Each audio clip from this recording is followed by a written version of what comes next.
C'est quand la première fois que j'ai lu un manga? C'est une question qu'on se pose tous à un moment ou à un autre. C'est quoi le prochain manga qu'on va lire? C'est quoi le dernier manga qu'on a lu? C'est quoi notre manga préféré? Et donc, fatalement, quand on se pose ces questions-là, il y a toujours la question fatale et la question importante qui revient. C'est quoi déjà le premier manga que j'ai lu? Vu le ton que je prends, on dirait presque une vidéo qui annonce la fin de la chaîne, la dernière vidéo, parce que c'est quelque chose d'amusant, mais quand on évoque le début de quelque chose, en l'occurrence le début de notre vie de lecteur, ben souvent en fait on associe le début à la fin. Donc on peut se poser la question, est-ce que cette vidéo, c'est la fin de cette chaîne?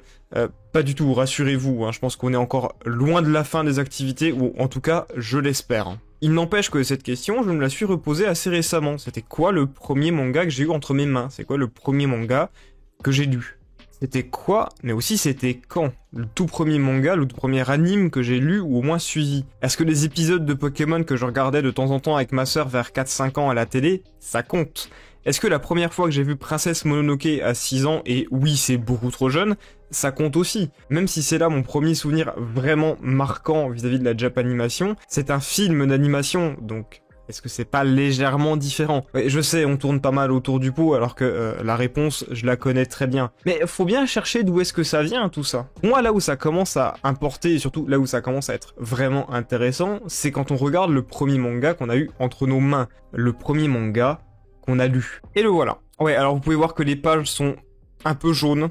Voilà, c'est le tout premier tome de One Piece. J'ai acheté il y a 16 ans en arrière. Oui, ça veut dire que ce tome est potentiellement plus vieux que certains d'entre vous. Mais en plus d'être relativement vieux, il faut dire que ce tome de One Piece, il a eu du vécu, il est passé entre plusieurs mains.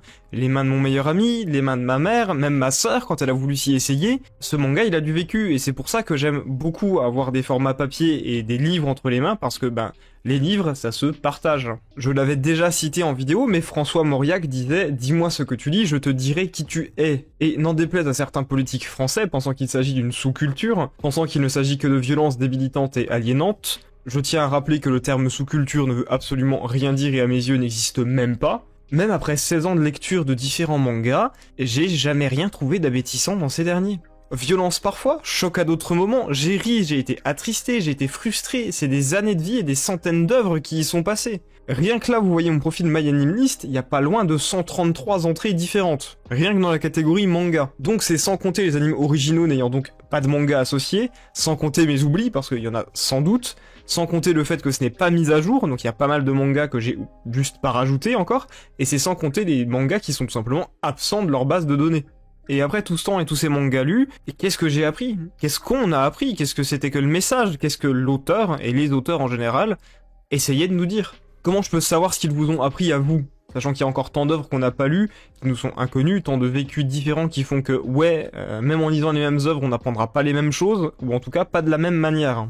Qu'à cela ne tienne, on va quand même faire cette vidéo, on va quand même essayer de traiter ce sujet, même s'il est beaucoup trop difficile. Si cette vidéo vous plaît, n'hésitez pas à vous abonner, et surtout, n'hésitez pas à me dire en commentaire ce que les mangas vous ont appris à vous, en fait. Et si tout commençait par un rêve? La plupart d'entre nous, et surtout ma génération, a commencé à se plonger dans cet univers grâce à Pokémon, ou encore One Piece qui était diffusé sur la 17 à l'époque. Comment oublier Naruto qui passait à l'époque aussi sur la 11, ou tout simplement le prime de la chaîne Game One? Tous ces personnages, ils ont un truc, tous ces personnages, ils nous l'ont appris, il faut rêver, il faut partir à l'aventure. Rêver de devenir roi des pirates, de remporter la ligue Pokémon, de devenir Hokage, rencontrer des gens, faites-vous des amis, et découvrez le monde. C'est la première chose qu'on aura tous appris, sourire face à l'avenir en se disant que cette nouvelle journée, elle allait être pleine de rencontres. C'est impossible que ces messages ne résonnent pas vers des enfants. Ces premiers messages, on les a vus quand on avait quoi? Entre 6 et 10 ans, et c'est à cet âge où on rêve le plus. C'est à cet âge où on regarde des personnages un peu plus âgés que nous faire tout ce qui est en leur pouvoir pour réussir leurs rêves. Et nous, devant notre télé, on se disait que plus tard, on serait comme eux. Et surtout, faut pas oublier la quasi-religion que c'était à l'époque, voire même la religion que c'est encore pour certains d'entre nous aujourd'hui. On pouvait tout savoir d'une personne rien qu'en lui demandant son personnage préféré de One Piece dans le Monster Trio. Est-ce que c'était Sanji? Est-ce que c'était Zoro? Est-ce que c'était Luffy? C'était à peu près aussi important que les starters Pokémon, cette question. Bon, forcément, le temps passe et la primaire touche à sa fin. On grandit un peu, on entre au collège. Et c'est là où l'adolescence nous ramène un petit peu sur Terre. Le regard des autres, qui nous étaient alors tout bonnement secondaires par le passé, devient quelque chose de très important. Qu'est-ce qu'on pense de nous maintenant? À quoi on ressemble? Donc on apprend d'autres choses et on découvre autre chose que les fameux shonen classiques. Alors oui, on vous toujours ce respect sans faille à Goku et ses compagnons, mais on voit d'autres genres, d'autres personnages, et parfois ces derniers vivent les mêmes choses que nous. Car il y a des mangas qui se passent dans notre réalité. Et là maintenant on ne fixe non plus un rêve comme ces personnages, un rêve à atteindre, un idéal, maintenant on choisit un personnage et on veut baser toute notre personnalité dessus. On veut être comme lui. Loin de moi l'idée de juger, c'est pas mon genre, mais entre nous, et les choix qu'on faisait à l'époque. Oh c'était claqué. C'était claqué, ça faisait...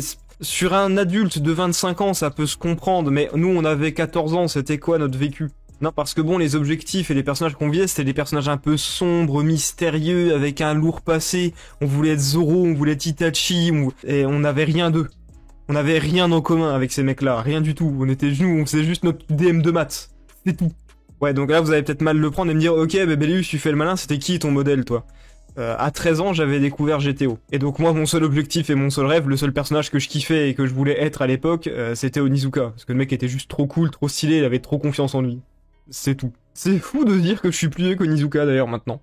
Je me demande bien ce que le moi de 13 ans penserait, tiens. Mais ce qui est amusant, c'est de se dire qu'on commençait déjà à entretenir une relation différente au manga. Avant, on aimait tous ça de la même manière, mais une fois arrivé au collège, certains c'était juste un plaisir un peu honteux qu'on n'osait pas trop assumer. Pour d'autres, c'était quelque chose de tout à fait banal et classique. On discutait du dernier épisode de One Piece ou de l'attaque des Titans qui venait d'avoir son anime.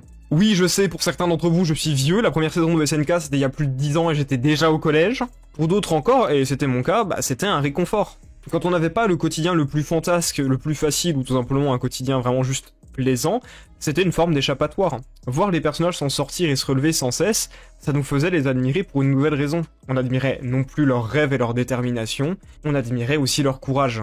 Est-ce qu'on refait un petit saut dans le temps? Ouais, parce que le collège c'est fini, maintenant c'est le lycée qui commence. Et c'est normalement à ce moment-là où on commence à développer un petit peu plus notre esprit critique. Enfin, on développe... Surtout, on l'aiguise avant tout. Et c'est marrant, mais ces notions qu'on voit en cours, les thèmes comme la liberté, la justice, le devoir, le bonheur, on a l'impression de revoir ces thèmes de nos cours de philosophie dans certains personnages qu'on apprécie particulièrement. Et là, on commence vraiment à en débattre, à utiliser cet esprit critique qui est en cours de développement. Est-ce que nous sommes libres? Qu'est-ce que c'est qu'être fort? Plein de questions. C'est en général à cette phase-là de notre vie qu'on commence à mettre pas mal de choses en question. Le début de notre adolescence, c'est derrière nous, et là surtout, on nous parle sans cesse d'avenir. Et donc forcément, avec cette pression et ce quotidien, Goku et compagnie, on les met un petit peu de côté à ce moment-là. Bah ouais, parce que c'est bien mignon tout ça, mais ces personnages, ils ne vivent pas dans notre réalité, ils ne vivent pas dans notre monde. Et c'est à ce moment-là où je me suis un petit peu plus intéressé aux mangas Slice of Life, ou même à des mangas un petit peu plus sombres qui sont ancrés dans le réel, des mangas comme Rainbow par exemple.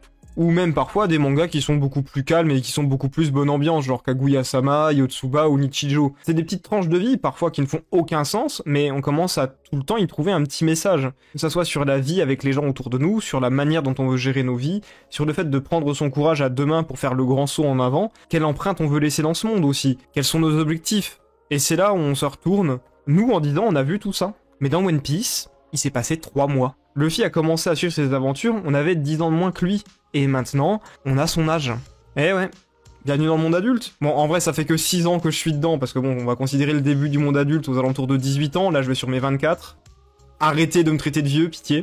Mais le souci, c'est que pour cette vidéo, le monde adulte, c'est là où les chemins diffèrent beaucoup et où les individualités se renforcent. Et où on devient réellement qui on sera pour le reste de nos vies, ou en tout cas une bonne partie. Donc je vais pas vraiment pouvoir vous donner d'indices là-dessus, parce que ça sera forcément différent de mon vécu. Et je sais pas pour vous, ceux qui ont mon âge ou un petit peu plus, voire même à peine moins, c'est à ce moment-là où j'ai fait un petit retour aux sources. J'en avais un petit peu marre des heures qui se voulaient pleines de philosophie, j'en avais marre d'aiguiser mon esprit critique, de tout remettre en question tout le temps.